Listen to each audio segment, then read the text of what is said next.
everyone, welcome back to my channel, Gitanjali Storytime in Manipuri. Ngasi ki wari sidi Deborah chong haina sahi 67 years suba nupi magi wari ni sigi wari se Wembley London da thokiba 2021 da thokiba ni sigi wari se Deborah se mathanda leko sin se widow ma se magi nupa na magi will da si matam da magi will da paisa myam thamamadagi she is very rich ma se paisa nung sa ina makara khulaga migi mateng am tawi ma se atopa haidi koi mina laitaba laira da amna mateng am tawba dugumba nupi ma oiraga masna koi gi church da satpa moi prayer groups kaina ga tawba adugumba church chatna khotna dagi koi gi mi singjina mangon ri chau tor pa moi gi laifam laite mayum laite khote ka habase Deborah naga hekta moi mai mayum da rent free da lay law kholo haidi until unless nangi noina sagi hena lebum jamam figure out tawri phoba mai manak taga dum lay hendana khotna adumai tawraga masna haibase magi paisa duna migi mateng tawbuse mana it's a way of serving God hena di mana church at pakhopa lai nungda haitare ne mingona pithoi ngai haidi kai tare lai na su chan ba hen ngani aduga isor gi manak ta su na ikholi kai naga dugumba yamna katare yamna khanjaba adugumba nupi mani mase ada masna nongma David Klein haina nupa ma thekna doni mai church da thekna raga sumai wari sana basida David Klein se mai mayum laite khote dudana church da lai khole na tabadagi ma sem nungai ta dana mana ai yum da lai lo nang matam khara nang gi haidi yum kanu figure out tokribo nang paisa nung sa phajana tungsalaga kanu laitri phawa nang lao ai aduga ai gi yum da lai lo an hari dagi masina ai mai rent pino paisa laite khote na hai sbana absolutely no problem ma hai nang rent free rent yaudana dum haidi pida bidala oduga mai mayum da mai kigno aduda sum mateng khara tawraga adu kasu kaide khote na haibidagi David sem haraure haidi ma je adumaina edi mai gi generosity do haibidi Deborah da nama puka to yam phana daina mai mayum da free da lay lo kholo and just help her around and haibid ma ja harau dana yaraga very soon David se mai kano gi Deborah gi mayum se da lay adai no ma June gi tang 13 gi irai gi ayuk 2021 sida David sina mai gi alarm khonge thapa ayung ta hagut pagi an alarm se tamna muthalaga makhon nam thokdana ba haina Deborah si tumba yade khote haina khara tawbudu da mana hawdo bai gi room se hawdo kadra khot mai de hawdo ningda bagi ana tapna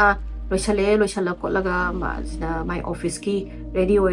oraga thong se mana thom dai sida ana Deborah gi makda prayer macha ma tawraga David se thabak ki chakre moina haibada Deborah se ko igi kaitare mi marakta laibada yam harauba dagi mi gi mateng tawrog yam harauba ai mi gi unaraga su yam harauba khotpa tawbu nupi ama oi adu masi lately magi behavior se change ma laeba akoi kaitare yamna moody oiba dagi masa se dum solaga laiba adagi David ki mateng se yam toina daka tarakpa kholakpa magi behavior da change ma lae Deborah se mana change sauba haureiba timing sina khoigi covid horokpa pandemic hoba timing sida mase khoigi pandemic like khole habedagi ekta khoigi YouTube da news da ngau da na dum 24 hour masi lukpaga leidoni ko YouTube sida yenga scroll tawraga aduga masi paranoid oiba henba de karmaina simana haina pandemic se karmaina la ino kholi no kaina ga mingon daga mai wari sa ba khopa ga se ma se khade unhinged ori haidi unhinged de khoi stable oib da bagi type da obsess hoi gre ma je YouTube se changdana news da changdana ma na mayam na kari hairi kari na mayam na kaidoknari world da kari haidi moi gi se gi moi political gi moi powerful ma mi sing jina kadori kholi ha ba je ekta yeng bagi mas da YouTube se second book tha da vida mai thida mai thabak tawgani kaina ga khangdaga YouTube sida onjala laidini pandemic matam khoi gi yumda layu kholuma pantho kono tawbo timing sida asigi timing sida masina kano tori numa David na thabak halak sida mai gi kitchen sida kai kino letter ile me makhutna i basida David sina hangjani aidi Deborah nang toy do karino na ada Deborah sina haidai je saigi YouTube ta yengba news ta da ko se political mi singna doctor singna ai akhang mayam da ngangi do mangon da direct haina mangon da wari se sara ini adu dugi reply tawri ne na ma se du maina tawra ba tawra ga siki pandemic se hawdringai da Deborah se pandemic hꯧꯗꯧꯕ ꯆꯍꯤ ꯑꯃꯒꯤ ꯃꯃꯥꯡꯗ ꯗꯦꯕꯣꯔꯥꯁꯤꯒꯤ ꯑꯩꯈꯣꯏꯒꯤ schizophrenic ꯑꯅꯥꯕ ꯑꯃ ꯑꯩꯈꯣꯏꯒꯤ mental illness ꯑꯃ ꯃꯥꯁꯦ detect ꯇꯧꯕꯖꯥꯠꯅꯤ ꯍꯥꯏꯗꯤ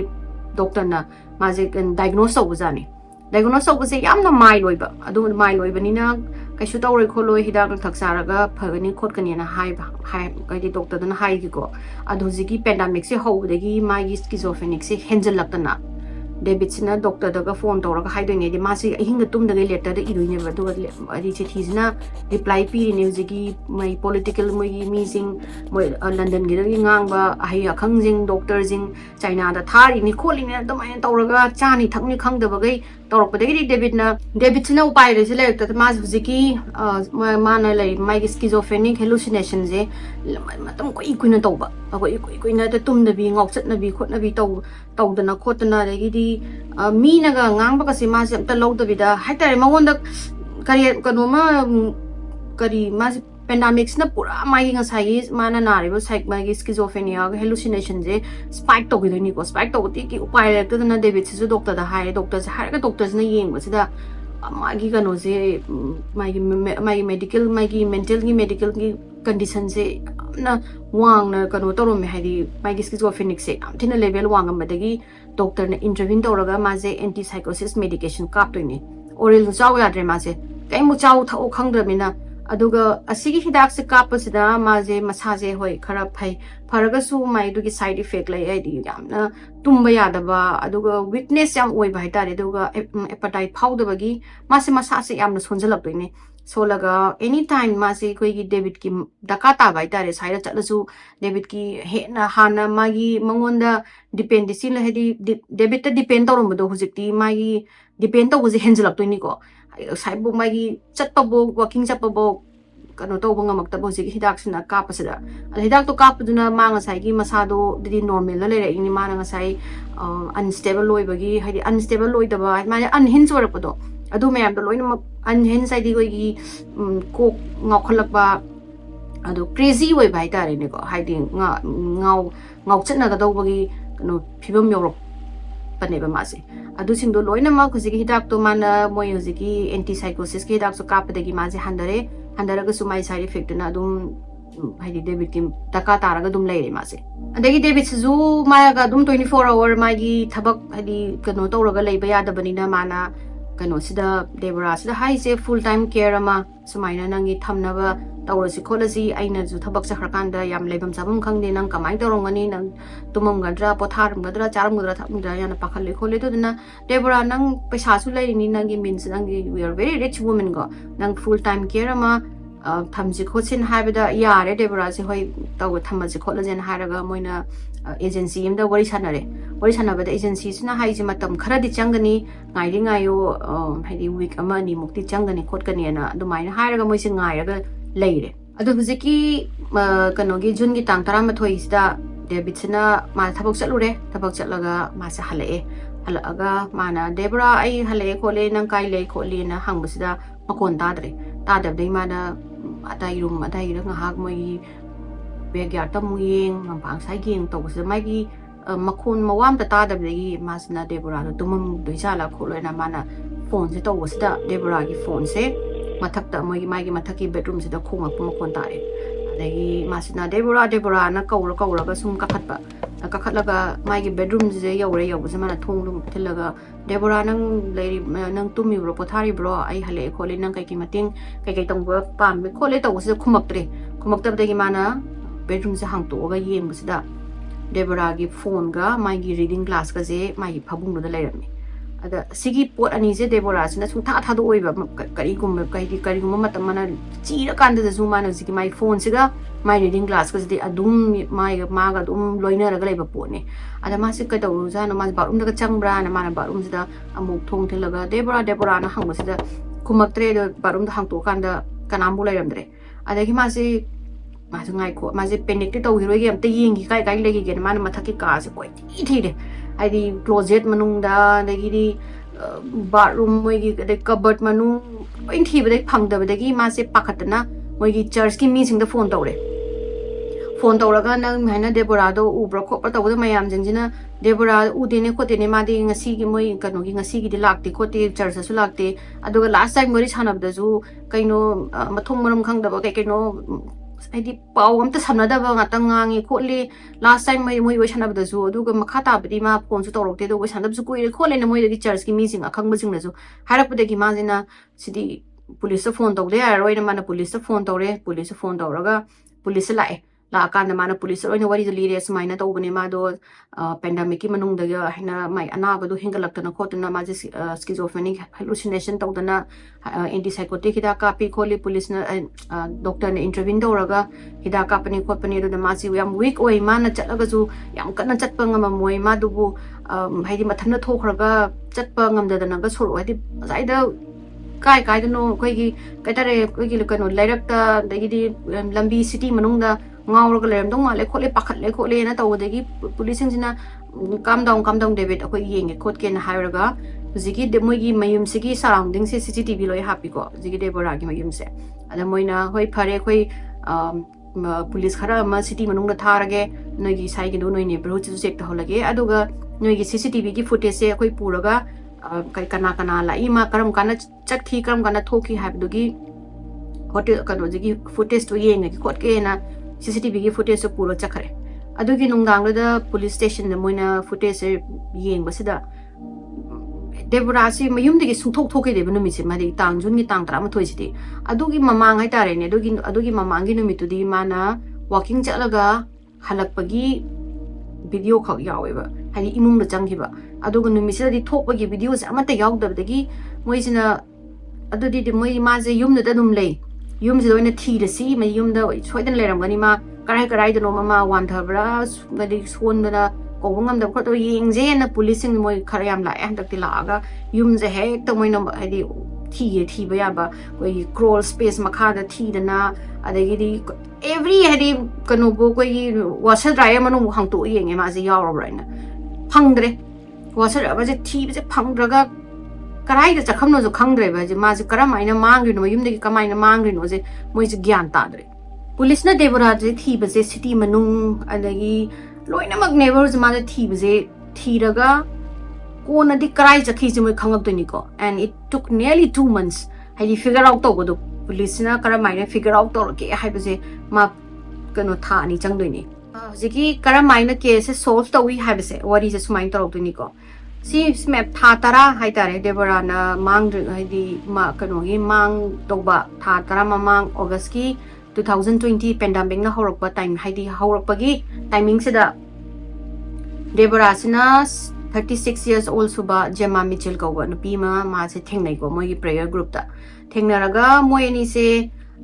khangde amna chana badagi they become very good friend hadi chahi do mayam khenaraga ju amna very good friends moi ani je oire Jema da Deborah na mai gi mental problem gi matang da Jema da share tawduna khotana adagi de mu Jema su mangon da share tawra kholaga adu maina dum lai moi ani je daina duga yam lungtinare adagi di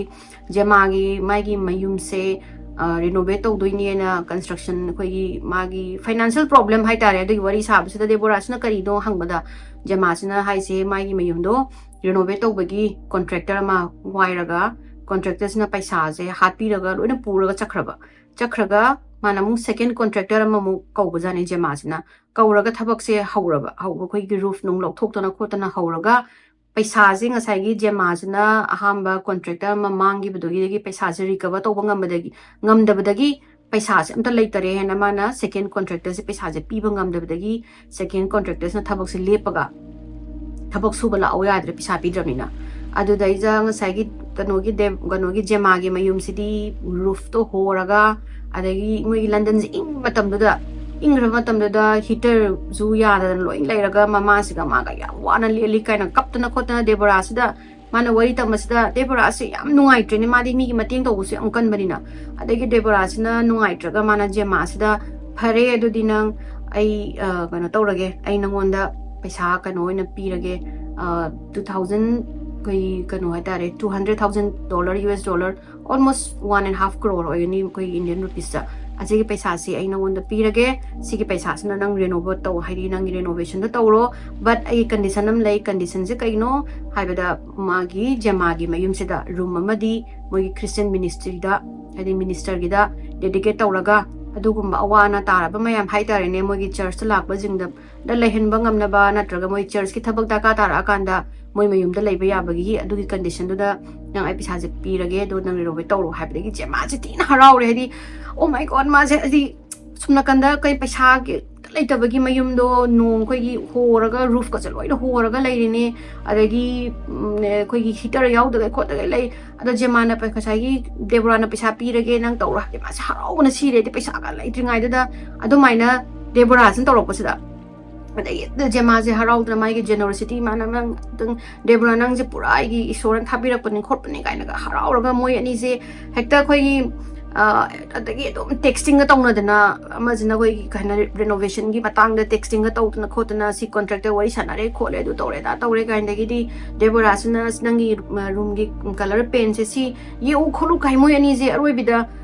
kano tawna re di texting ga tawna dagi di Jema sina Deborah gi mayum da ka toina la aga hai kano ga Deborah sina ga mai gi youngest mai gi manau pini kaina ga ai sin nang je nang pini kaina ga khanba dagi di Jema sina ga machi ni kaina ga khala ga moi ni jem tina di close oi daga dema harau na ga lei kan marak sida pandemic sila ani la aga Deborah gi ngasai gi psychosis ki makano sing je hingjalak tu ni hingjalak pasida moina doctor na ngasai anti psychosis ki medication ka pasida mase adagi kano ai di phatlong na mai gi behavior se ma change tograb do ai change toraga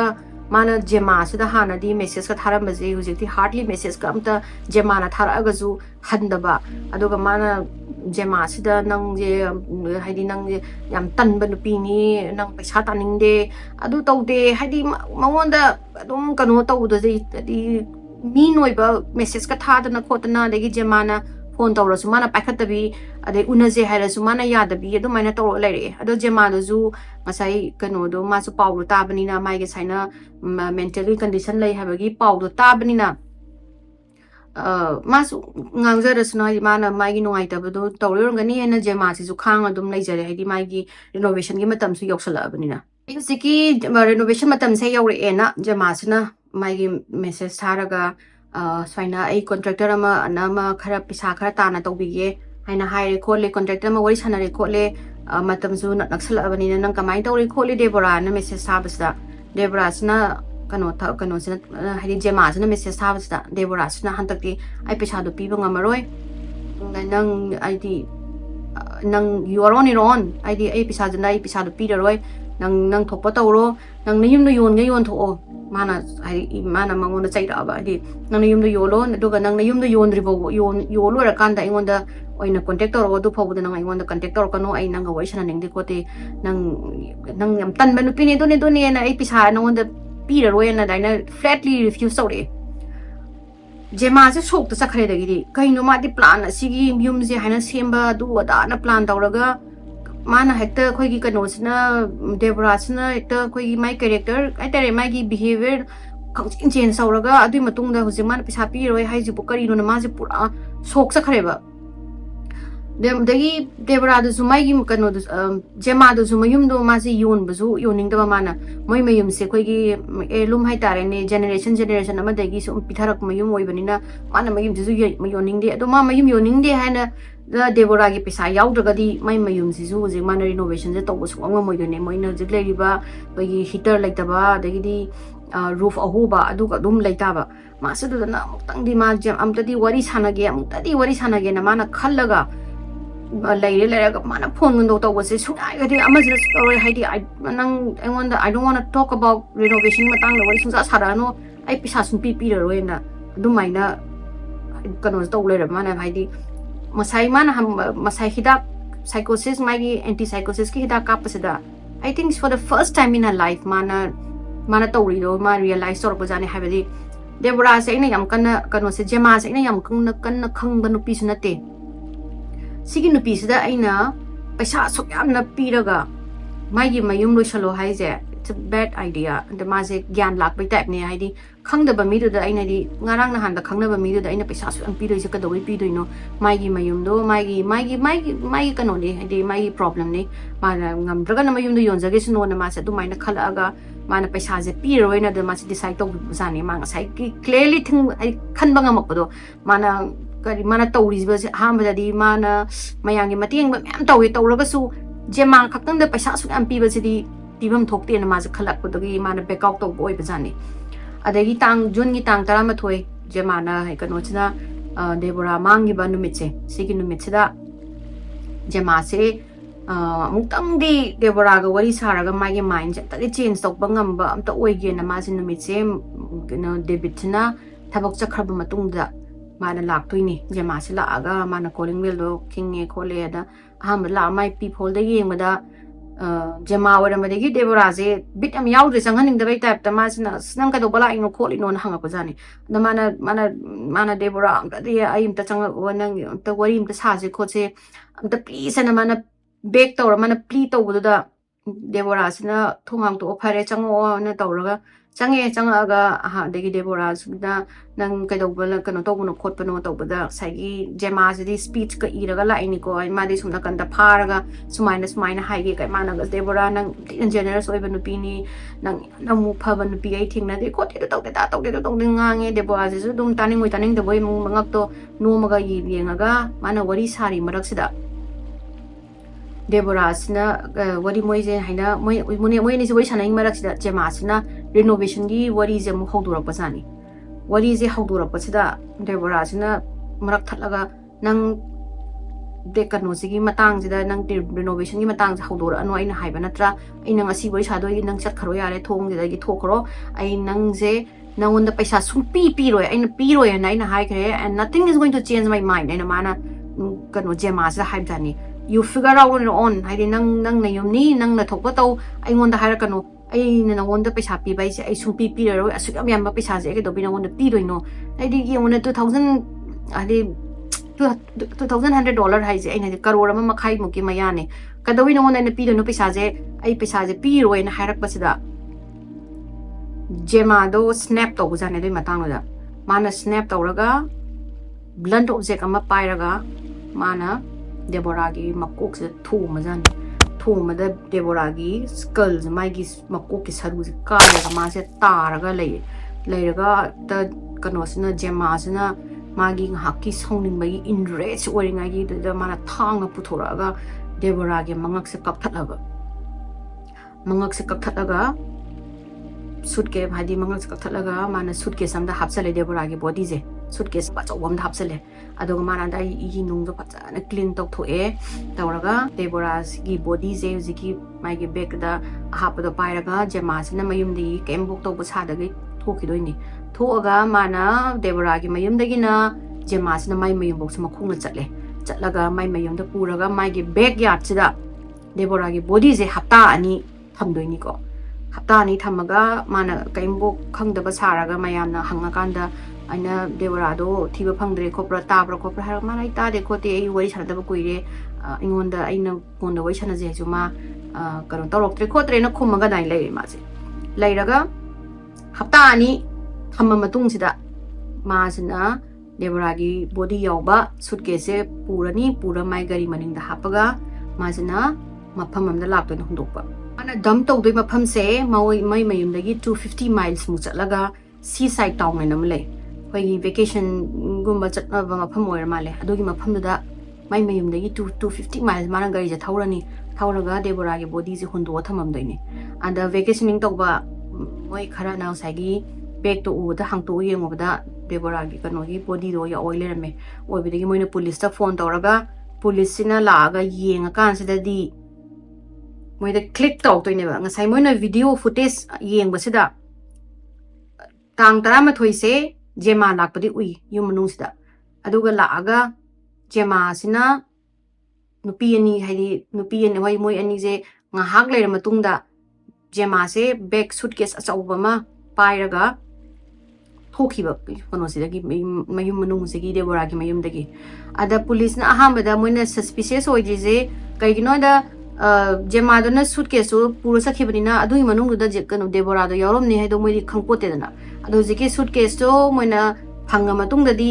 ꯉꯁꯥꯏ ꯀꯦꯃꯦꯔꯥꯗꯨꯗ ꯖꯦꯃꯥꯗꯨꯅ ꯄꯨꯔꯒ ꯆꯠꯈꯤꯕ ꯁꯨꯠꯀꯦꯁꯇꯣ ꯑꯣꯏ ꯂꯩꯔꯝꯕꯗꯒꯤ ꯃꯣꯏꯁꯨ ꯈꯪꯉꯦ ꯍꯥꯏꯗꯤ ꯗꯦꯕꯣꯔꯥꯅ ꯁꯨꯃꯥꯏꯅ ꯂꯥꯛꯑꯝꯕ ꯅꯨꯃꯤꯠꯇꯨꯗ ꯃꯥꯅ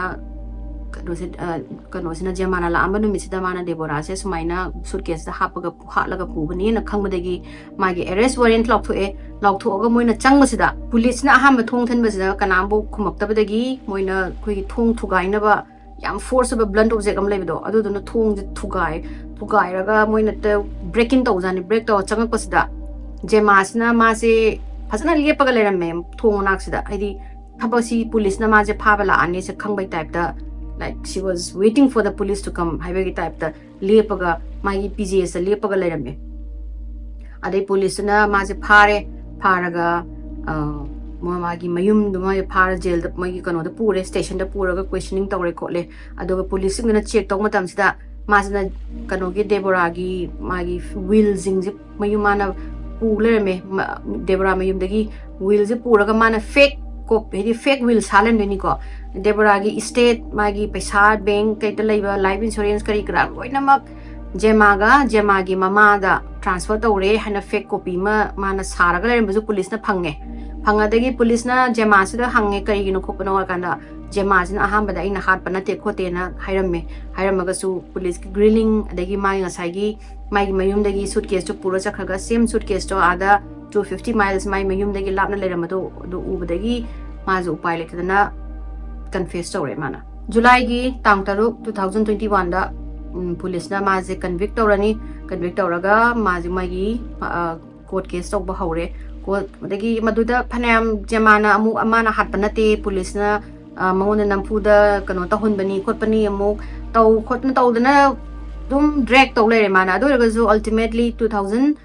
2022 की October 22 दा जमा से मासे guilty found तौरे Deborah हाटपगी अदुगा मागी life imprisonment फंगदोइने minimum 30 years लेरगा मागी bail गी नत्रगा मागी appeal तौबा याय खोले हना मागी case तो अमुक हना appeal तौबा याय but minimum मा 30 years दी jail दा लेगेदबनी हना राय तारगा हौजे फोबा मा jail दा लेरे अदे मयाम एगी वरी जिस लोइसनजरगे मयाम ना एगी वरी फॉर्मेट से पामबिरगदी लाइक तौबिरमु शेयर तौबिरमु subscribe तौबिरमु मथंगी वरी दमु थेंगनरसिको मयाम बाय